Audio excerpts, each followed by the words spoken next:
आज सकाळे उठिकी बारीपटे बुलू बुलू देखिली कि गछटी केते सुंदर देखा जाउछि और बहुत सारा पत्र मध्य पळै आछि। जेतेबेले आमे आको नुआ नुआ नेकी आस्तिलु मात्र दुईटे पत्र थिला, बाकी मम्मी तार एते बढ़िया से जत्न नेचंती कि सेते सुंदर से बढ़िछि। तापरे सकाळ पूजा सरी जाइतला। बाबू मते डिमांड करथिले कि मैगी खाइबार अछि, तो तांको पई मैगी टिके बनै कि नेकी आस्तिली। तापरे मम्मी ब्रेकफास्ट रे बनैथिले गरमा गरम परोटा भजा।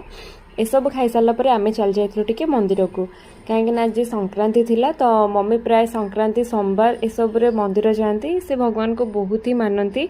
तो तांकोठु मुई शिखी कि माने किछि भी प्रॉब्लम हो किछि भी हो किए रहो कि न हो, बाकी भगवान आम सहित सब बड़े रुहंती। तो आम मंदिर दर्शन सरी जाइतला। तापरे मु चली आस्तिली घर को। एठी गोटे सुंदर फुलटे मम्मी नेकी आस्तिले, तो माको मुंडरे लगे देथिली।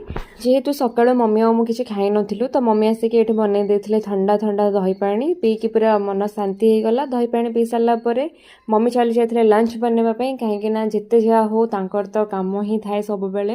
तो ये बनाई भात डाली मटर पनीर कोबी आलूर कषा भेंडी भजा और सजना साग भजा। खाଇବା सबरो टेस्ट विषय आ कौन कहबी, सबकिछि बहुत ही बढ़िया थिला। खाई सारिकी चली गली रेस्ट करने। मम्मी को छाड़िकी गला पर ए सब बहुत ही मन पड़ो, कहीं जिते जहाँ खाइले भी सबुठु मार हाथ रंधा खाइबा ही उपरे। मो सहित को माने एग्री कमेंट सेक्शन में निहांती जणेबे।